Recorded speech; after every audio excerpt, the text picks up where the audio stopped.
I'm curious sort of how you've seen that tension in your field. Are there people who are talking to you about Noyron, about Leap 71 as something which is a challenge for the engineering field?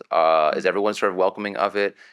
Is there a potential where it might replace people who are doing this as a job today? There's an infinite amount of engineering problems to be solved in this world. Every engineer can solve more of them now. So of course we don't have less engineers, we have the same amount or even more engineers that are more productive. But to your point, I think it does split a little bit into two categories of those who actually excel and see I can be more productive in achieving my goals versus I will be replaced by an algorithm, which is kind of the stagnant view of there's only a limited space for all of us.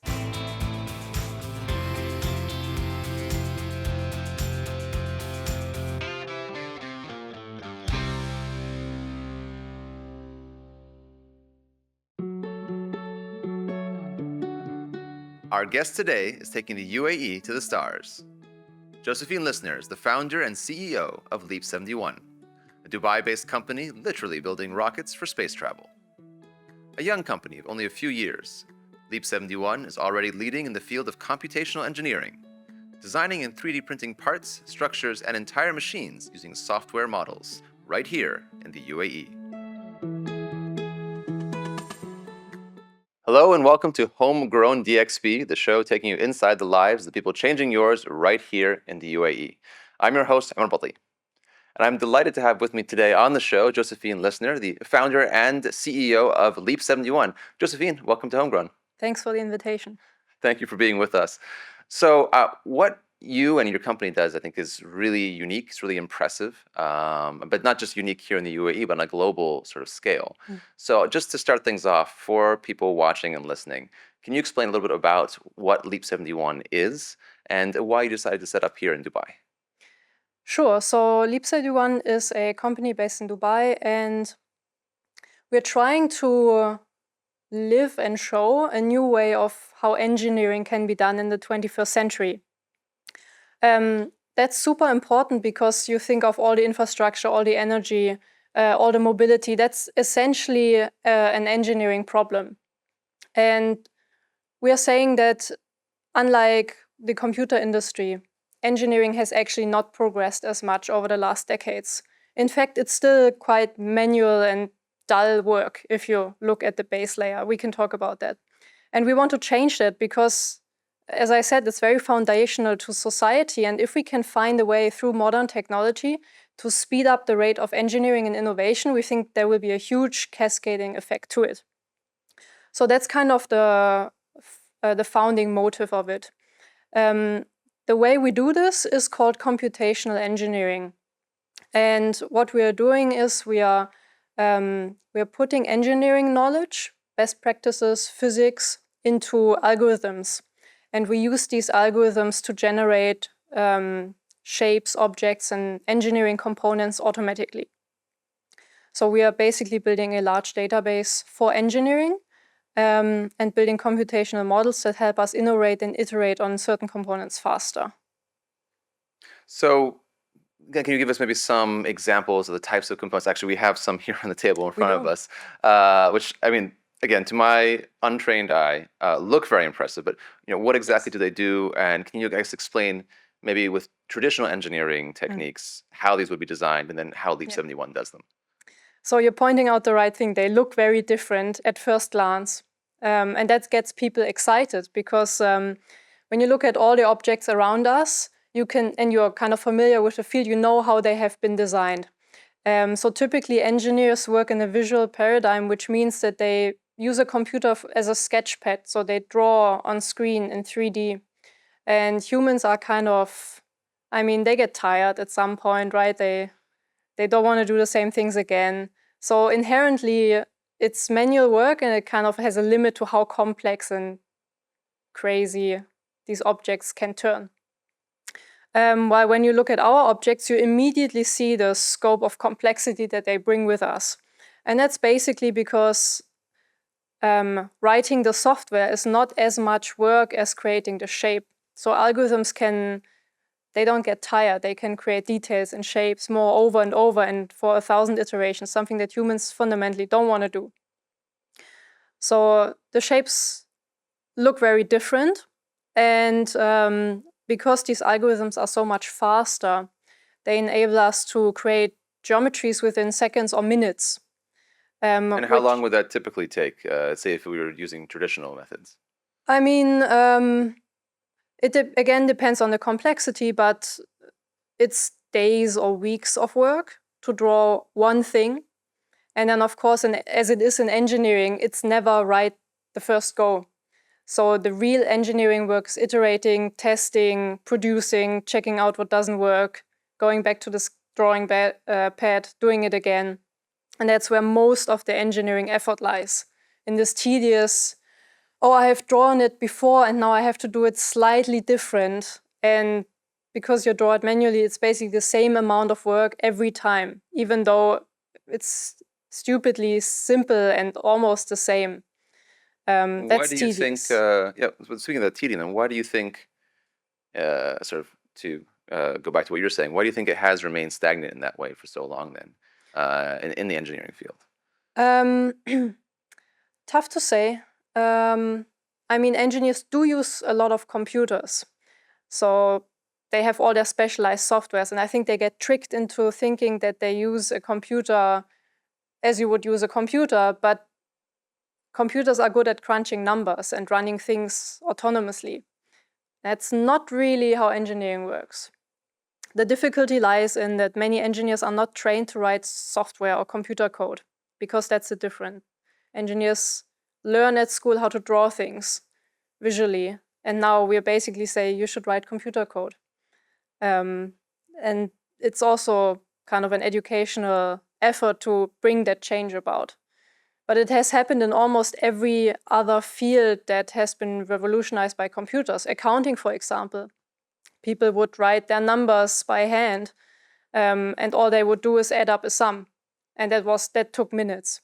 Now they use a spreadsheet, Excel, Microsoft Excel, and they don't really take much time in adding up numbers. That's automated. Now they can play scenarios. They do entire spreadsheets of what if, then else logic. So they kind of move to a higher level. And that is what using a computer means. So we try to do that on the engineering side as well. So, we have these three very, again, interesting resting pieces here on the table. Can you tell us what each of them is, what they do? Oh, yeah, sure. So the one nearest to me is a heat exchanger, and it's cut open. So the interior is exposed, and you kind of see these dendritic structures. That's just a very good example of an algorithm that kind of grows the shape. And what I'm, as a designer, tell it to do is basically how often do you have to branch? What is the kind of surface area that I want to achieve? So heat exchangers, where you want a lot of complex structures and surface area for heat exchange, and what types is a very of good vehicles example. would use a heat exchanger, for example? Oh, I mean, any kind. This is for an aerospace application, but heat exchangers are everywhere, like in every industrial plant, in every car, in every kind of fridge. In every computer. So heat exchanger is super wide, from very small chip cooling to very large industrial plant cooling. And so this, was produced by your, I think, well, we'll get to more details, but the Noyron AI, is that correct? Or? Yes, the shape was produced by it, and then it was 3D printed from metal. Yes. And how does it, I guess, differ from other heat exchangers available right now in the market?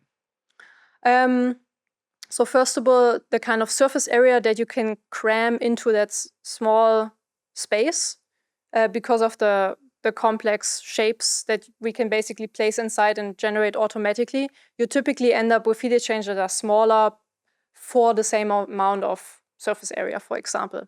And the second thing, of course, it's not just one heat exchanger. So you're looking basically at one phenotype from an entire family of objects that are described through the same algorithm. So one algorithm can generate this variant, or a larger one, or one with less dendrites, or a taller one. So the kind of customization of these objects is one of the key aspects. And of course, the speed, I imagine, that you can customize, Yes. right? Yeah. I want to also ask about this is a Spike, right? It's for An a aerospike space rocket engine. aerospike, yeah, for a Yes. rocket engine, exactly. Yes. Which, again, as someone who's perhaps untrained, it sounds very cool to me. Can you tell me about the Spike, where it's potentially being used, and obviously how Yeah. you designed it? So we also have a specialized computational model that designs rocket propulsion, rocket engines, and nozzles. And typically, they have this bell shape, so they look like a modulated cylinder essentially. And these are the rocket engines that are all used today. But actually, back in the 60s, during the space race in the US, there was a concept called an aerospike rocket engine, which is this. And it was theorized that it should be 15% more efficient, which is huge in terms of rocketry. 15% is like a different world. And NASA engineers back then in the 70s tried to engineer it, but they didn't quite have the technology. So they ended up with like huge monsters that would always burn through and that were heavy and basically not competitive to what the theory promised.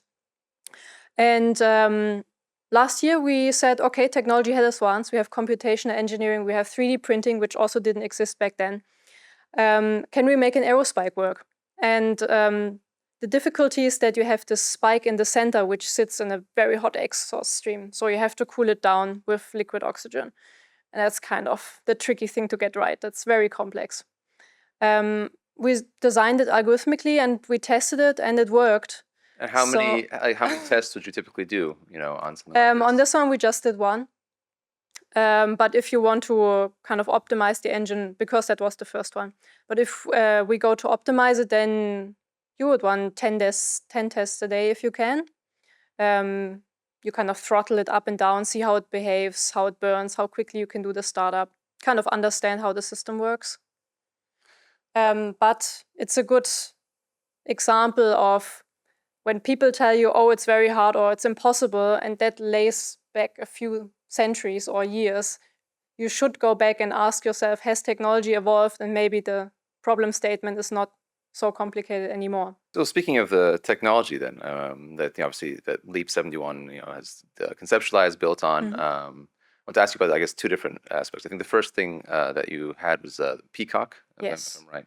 It's a geometry kernel. Am I saying that Yes. right? Okay, great. You're doing very well. Thank you. I'm trying. Can you tell me, I guess, again, yeah, how that was conceptualized when you launched the business, and also I understand the name itself has kind of a cute story behind it. Yes. So although it's written Pico for small, GK, geometry kernel, you pronounce it like the birds that roam the streets of Dubai, and that's intentional. The idea behind it is to establish an open source foundation for this new technological trend. So let's say computational design, computational engineering is a new thing that is evolving. And there are a few companies kind of starting out to pursue this path. But it's all small startups. And when you look at major technological trends, then there's typically an open source component that builds the backbone for more specialized technologies that come later, that evolve, that are more proprietary. And we saw this missing for our field. So we said, okay, this is a new thing. We want all the students, all the engineers in the world to just get started and play around with it, because it's so different. As I said, engineers have to code. So just have them try it out. And this is why we open sourced Peacock, was one of our first things. And what kind of response have you seen from people who have used it? Lots of excitement, lots of overwhelmment as well. So we have a user forum where people can ask questions. We explain how we would use it and how we would solve the problem. But we are on our path ourselves, kind of discovering how to do it. How to write algorithms and describe the physical world. I mean, it's not like there's a textbook solution for it. So it's been super interesting to see kind of students popping out of nowhere and like, I have built this module that generates pipes or whatever. And it's super cool to see. That's great. So then what was the process of going from, conceptualizing, launching Peacock, obviously having open source, to then more recently having the Noyron AI, Yes. Which I think is the backbone for the actual sort of components that we're seeing here on the table. It's being potentially used. Well, we saw the the spike, right? Yes, aerospike. But also, I think the background was the agreement that you signed with Aspire Space. Is that right? Recently. Yes. How does that work? How has that changed the field in engineering? Yeah, so in terms of our technology, you can think of it in 2 layers. So Peacock is the base layer, and it basically just allows you to write computer code, and it will create a shape. And that can be super primitive. You start with boxes and cylinders and infills and like all the primitives in terms of shapes. The shape itself doesn't really have any intelligence to it. It just helps you to automate. So then Noyron is the layer that sits on top, and that is proprietary. Because Noyron is the database of all the engineering knowledge. All the standards that are used, all the components that are used in engineering. So Noyron basically designs the component and then tells Peacock to generate the shape. And that can be then manufactured. So that's kind of the order in which things happen. And then when you were, I guess, thinking about Noyron, was this part of the same thought process where you're like, this is tedious work, or this is something that could be helped Yeah. make more efficient in the engineering space? Was that sort of the impetus for it? So we started with computational geometry, just using Peacock, and we would build various things. I mean, as I said, heat exchangers. We're building motors. We're building biomimic systems for the medical field, mass customized objects. Quite broad. And when you do them one by one, you suddenly realize, oh, there is generic knowledge that they all share in common. And that was kind of the idea behind Noyron, saying, okay, if I use this kind of algorithm here, here, and here, I'm using it all the time, I should put it in a central repository. So over time, we're basically adding all the engineering knowledge that can be recycled. So Noyron has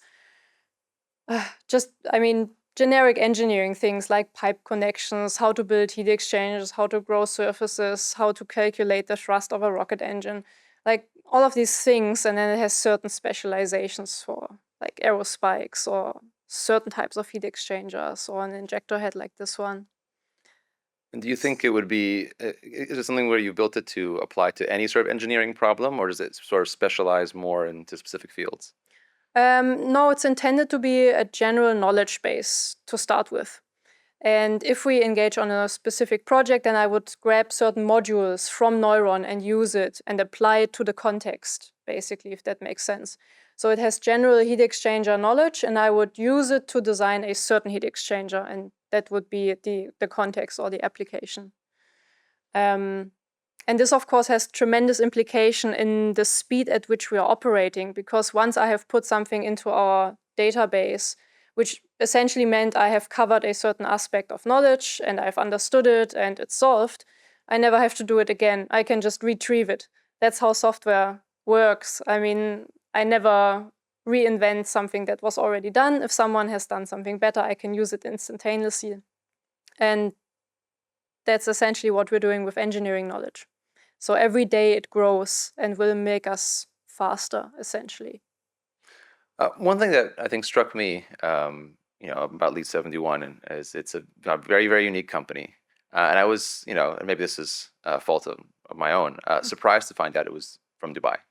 I think there's, even within ourselves, we have our own sort of biases, prejudices that, we have some production. Increasingly, we have interesting, actual production or engineering firms or companies that do things like this here, but it's still more of a rarity than it could be. Yes. So I'm curious, what attracted you about Dubai? Why did you decide to set up here?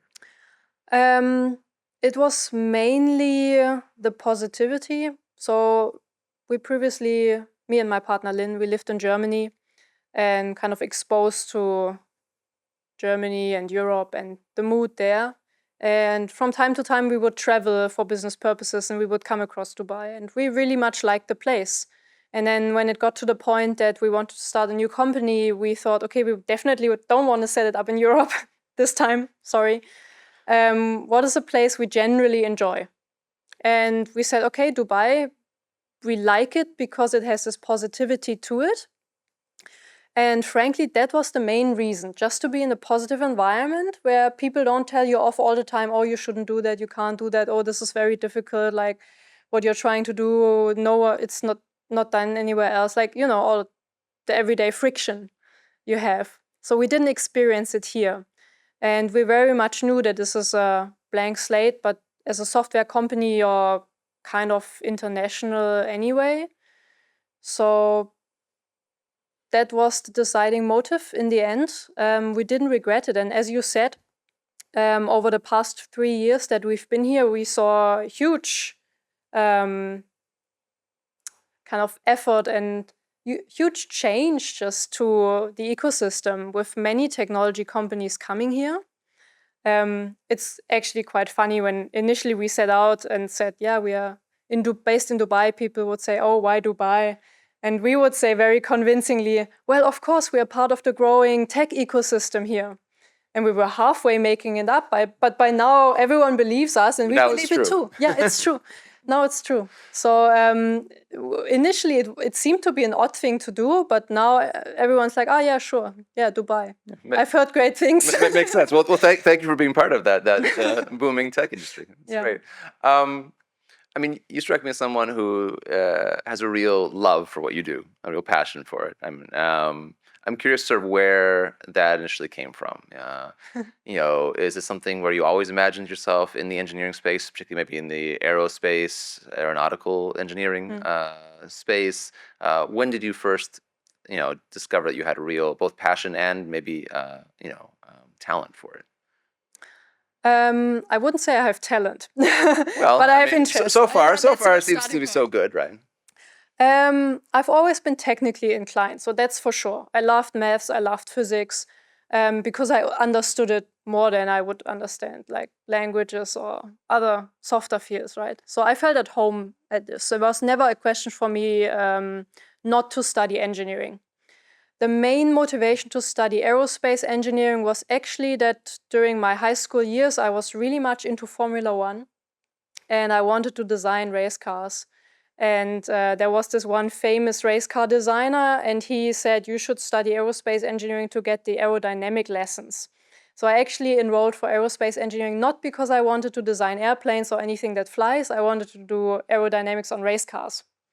That's what made me choose my studies. I ended up working in Formula One with the Mercedes team as an aerodynamicist, in fact. And it was great, but it was also somewhat sobering that I realized it's probably not what I want to do. It's super fun working there, but it repeats every year. Like racing has this kind of schedule, like the racing season, so it repeats every year. You didn't feel like there was significant change year to year? So I didn't feel like the second year would be as exciting as the first year was. And I still had this kind of romantic view of engineers building something, building the future. And I didn't feel I could get it there, although I was very excited about the technology and the speed at which everything was happening, super professional, but I didn't think like I could see it. So that made me shift to rocket engines and kind of space flight, because that was kind of the new space age that was starting when I finished my studies. So then I got into rocketry, basically. Is there anything from your time at Mercedes that you sort of taken forward, whether it's the LEAP 71 or your career? A lot, yeah. It's so working in a Formula One team is probably the best experience that an engineer at a young age can get, because you work with the most competent people. Like, they're so stress resilient, they're so well organized, because it works like a clockwork, right? Organizing the races, bringing the updates, developing. And that was my first work experience, and I couldn't have wished for anything better, because everything I had afterwards, like I worked in a few other companies, was basically a disappointment, to be fair, until I have my own company where I can basically go at the speed at which I want to. But working at big companies kind of was not very attractive to me. Was that what because you were talking about the tedium? Is that where you sort of discovered the tedium of the business? Yes, you realize that in most engineering organizations, the engineer itself does not design the entire airplane. What he does is he does the bracket, and then he does the bracket again in the next year, and again. So people have their little compartments, super compartmentalized. And I think that actually hinders innovation, not just because it's dull, it's also because you don't really think about the entire system, because things are influenced, right? The aerodynamics change, the thermal behavior, and the power requirements. So you kind of want to be interdisciplinary as a good engineer. That's kind of what I expected, but that didn't really turn out to be true in reality. So now at my work, I'm really interdisciplinary because I work across so many fields and I do everything myself because I have superpowers, right? And I enjoy that much more because you can connect the dots. Well, I guess speaking of those superpowers, I mean, one thing I thought was interesting about, for example, the spike which you referred to, right, is that NASA had tried for Yes. months and months, or years actually, what you're saying, Yes. to build this. And then with Noyron, with the AI, you were able to, I guess, iterate at a speed that you could figure out the solution to those issues. Yes. How much faster is Noyron than, let's say, a traditional method? And what is it doing that makes it so much more effective? Okay, so I have to make the distinction of whether we already have the knowledge in Noyron, then it's very fast, or whether I have to implement it. So my main job is implementing new things, right? Iterations typically take seconds or minutes. And how long would they take? I mean, I know you said it before, but just so we have a frame of reference for if a normal human being to do it, I guess. Yeah, days or weeks, probably. But the problem is that because drawing the final geometry is so much work, engineers tend to calculate everything up front. And certain things you do not know until you have actually drawn the design and you realize, oh, it doesn't fit. Like I've done all the calculations, I know how big it needs to be, but when I try to put it into physical space, it doesn't fit. And that's where the troubles come in. And because we do this automatically, when I create one output, it doesn't mean it only executed the logic once. The algorithm actually takes certain steps and it checks, and if it finds a contradiction, it has to go back and it tries again. So every object we output is already the result of 10, 100, 1,000 iterations of trying to figure out these inherent troubles and compromises that you have to find in engineering. Okay, so I guess something else that I was curious about, and maybe this doesn't apply actually for your specific field, but there's a general discussion around AI today. Both as a yes, a lot, maybe too much. Both as a very positive transformational force, and some on the more negative side, as it's going to take people's jobs, perhaps, or it's not. In this case, it seems to be a very specific, effective use case, or maybe in the creative fields, for example, it's not as effective as someone who's writing a story. I'm curious, sort of, how you've seen that tension in your field. Are there people who are talking to you about Noyron, about Leap 71 as something which is a challenge for the engineering field? Is everyone sort of welcoming of it? Is there a potential where it might replace people who are doing this as a job today? I'm just sort of curious how you navigate those waters. Sure. I mean, it's received very positive, but yes, we do get the question, oh, will all engineering jobs be replaced? And I think this is coming from the totally wrong perspective, because it assumes that there's a fixed amount of work to be done in this world. There's a fixed amount of engineering problems to be solved. And if we automate some of them, we need less engineers. I think that is the wrong approach at looking at it fundamentally. The way I look at it is, great, there's an infinite amount of engineering problems to be solved in this world. Every engineer can solve more of them now. So of course we don't have less engineers, we have the same amount or even more engineers that are more productive. But to your point, I think it does split a little bit into two categories of those who actually excel and see, I can be more productive in achieving my goals, versus I will be replaced by an algorithm, which is kind of this stagnant view of there's only a limited space for all of us. But I think the perspective of every single engineer can solve more problems in his lifetime using technology is which will ultimately make more people want to become engineers. So I think it has a double positive effect, essentially. It will kind of filter out those people who do not really want to be engineers in the first place. That's for sure. Okay, so you think if you have the passion for the field, then you see the potential and how much more you can Now is get the done, best right? time. Now's the best Yeah. time. Okay, well maybe I I should also do maybe I think should become an engineer. Right? yes, why not if you want to. It's probably also true for creative fields. I mean, I'm not in the field, but I would say if you are in creative, you want to do storytelling, now you have the tools to achieve your goals faster and have more impact potentially. Absolutely, I think If you know how to use them, right? And if the, you're willing to use them. fair enough. That's I do think that a lot of it is application, right? It's down to application, using it effectively, using it in a way where it's supporting yes. your natural talents as Yes. opposed to It's competing. just another tool essentially. AI is just another tool. It helps you retrieve information faster and automates more things for you. That's awesome. I mean, I don't think it will take over the world in any kind of horror scenario or anything. I'm quite sober about it's just another technology. Cars have taken over the world. And we get still around, we there. get around We faster, yeah, right? that's awesome. It's true. Yeah. It's true.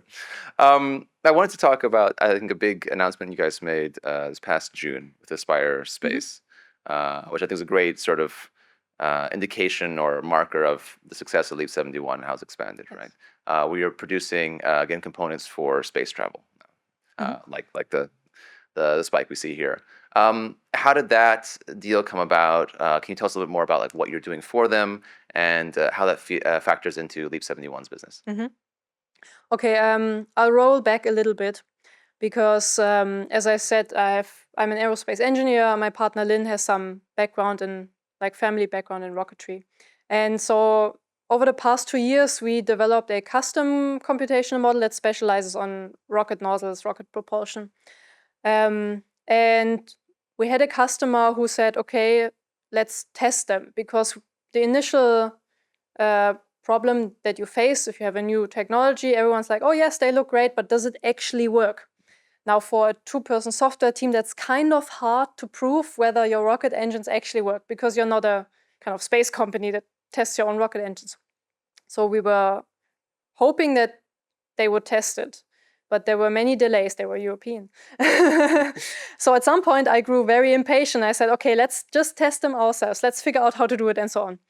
And we ended up kind of proving that our computational model can produce functioning rocket engine at the first go.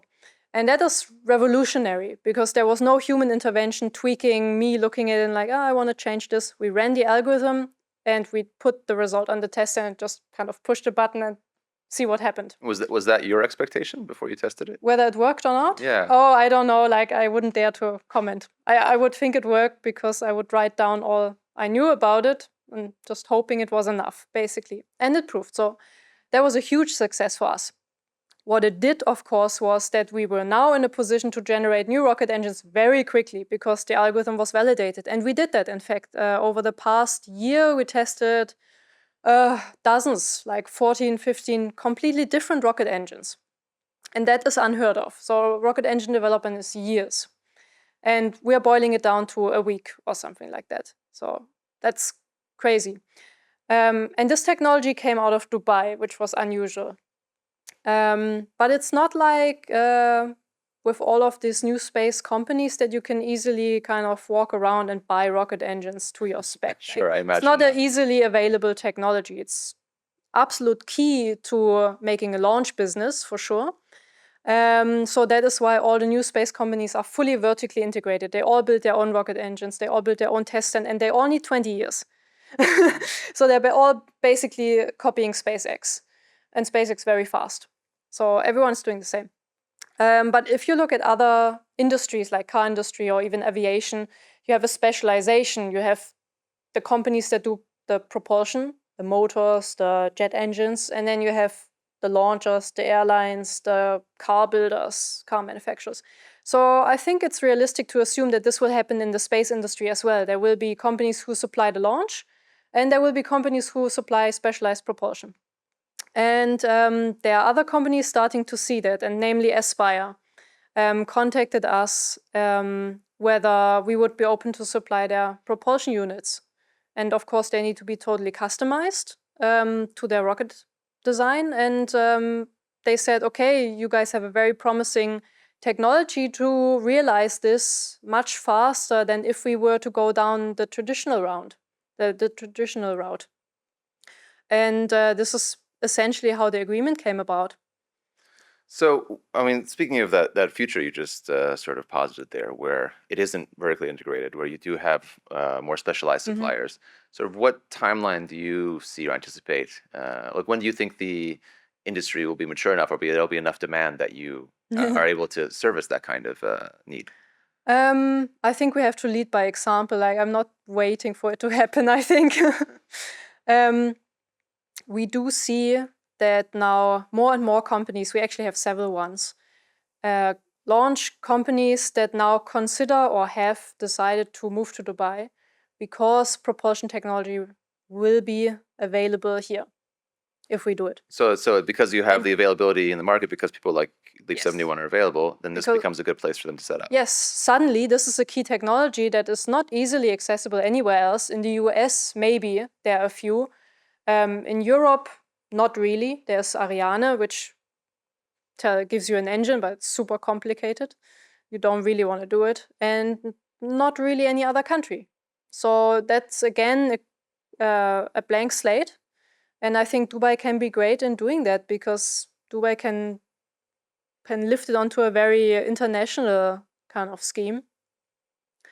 And in terms of timelines, we're looking at more like a 5-year range rather than 10 or 20. Oh, that's quite soon. Yes. Is this being driven by, to your mind again, is this like commercial space travel, or what's the main driver behind this, these new companies popping up? I think the world is realizing that the space economy will be one of the largest growth sectors in the next decade, 2 decades. Because with the rise of Starlink, people realize kind of the scope that you can, and the infrastructure. It's basically the first proper infrastructure in space and what it does to life on Earth. And there are many other infrastructures that people may want to put into space. So data centers will be one of the next big ones. Even tourism. I mean, there are multiple kind of these things that will make the space economy thrive. Resources is another one, potentially construction. So I think people realizing the size of what can come, and then they immediately also realize that access is crucial. And there are not so many heavy lift launchers. So you're not talking one launch, you want to basically launch every day with a big truck to space. And SpaceX is building it, but no one else is. And again, if everyone starts out with the same technology, it will again take 20 years, because SpaceX took 20 years. So at some point you have to do something different. And that's us basically trying to do something different here, applying this new engineering paradigm.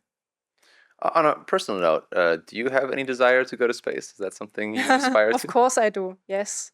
I did want to become an astronaut. I actually did some astronaut training at some point. So I did the diving course. When did you do that?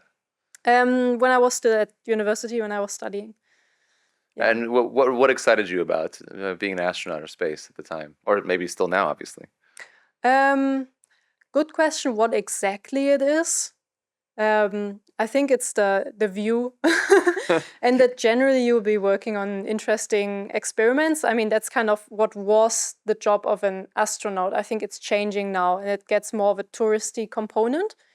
So I think if I go to space, it will be more on that side, like just flying up there to see Earth and looking down at it. And well, I imagine it. I mean, they say it's the best view, right? It's exciting. It's the best view, yeah. It's like going on holidays. You want to be in a different environment, experience something else, and get a new impulse. I think space will be similar. Something that I thought was very interesting about you is you're an ultra marathon runner. Yes. And you did the Hadrian's Wall run in the UK, which is 110 kilometers, which to me is like an unfathomable distance. It's true.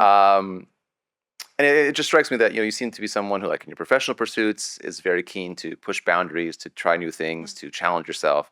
Obviously, in like your hobbies or things that you're passionate about, like running, that seems to be the same, maybe a similar driver.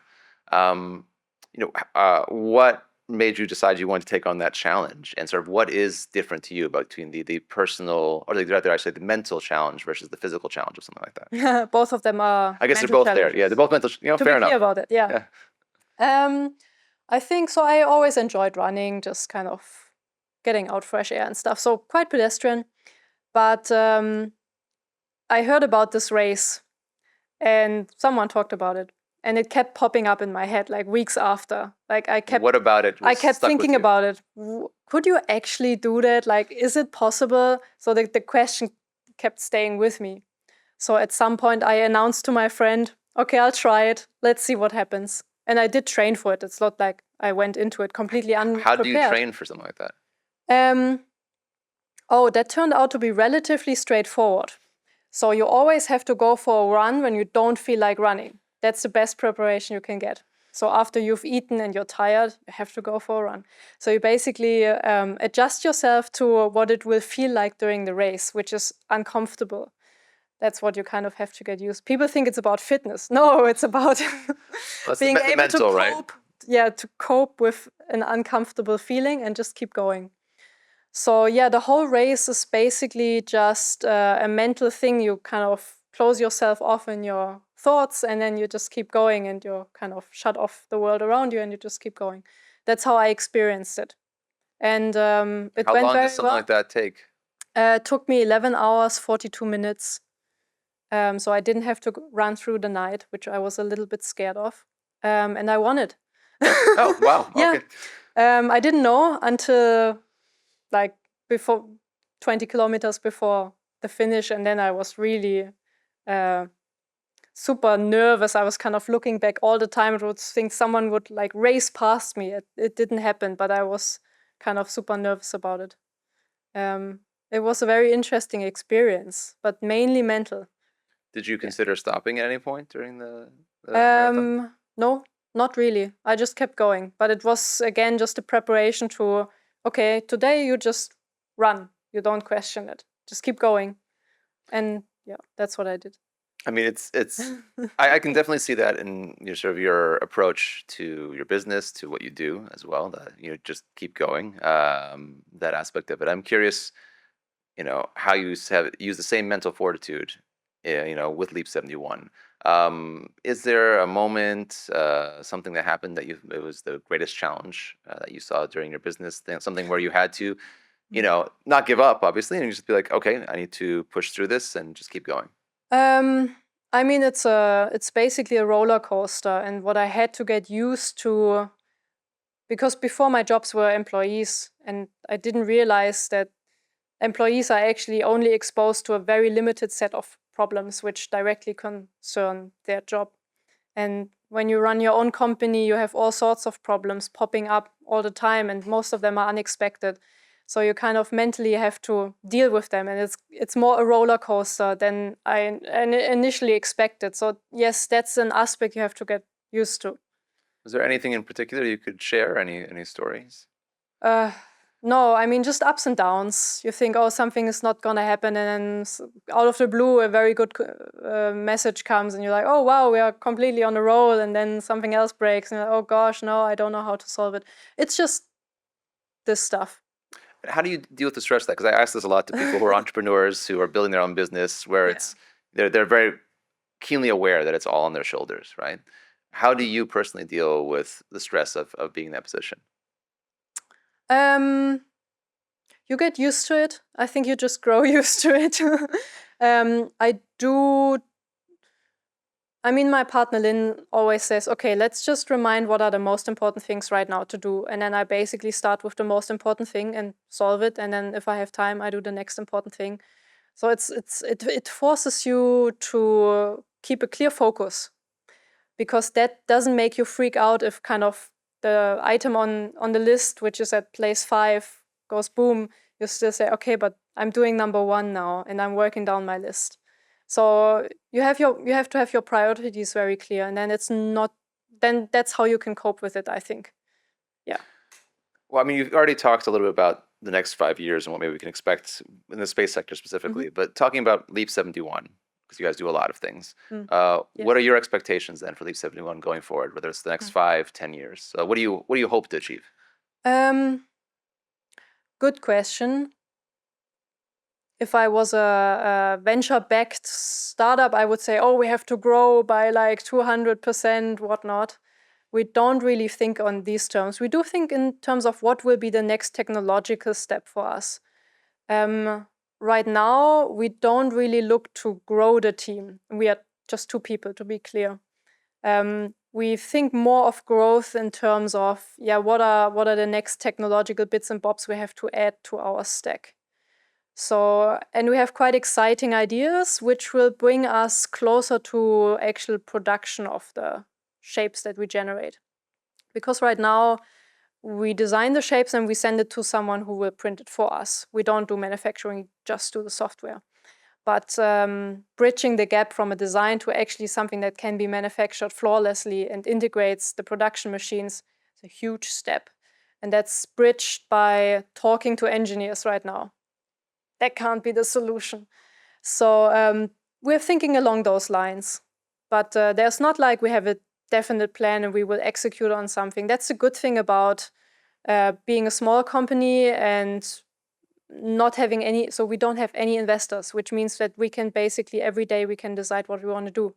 And we choose to exercise this freedom and basically try things and see where they lead us. So there is no ultimate goal for Leap 71. The technology is incredibly powerful and we see ways to grow it, and we will start the various ways and we will discover along the way. Well, I personally am very excited to discover along with you as we go forward. Josefine, such a pleasure to have you on Homegrown. Thank you for joining us. Thank you very much.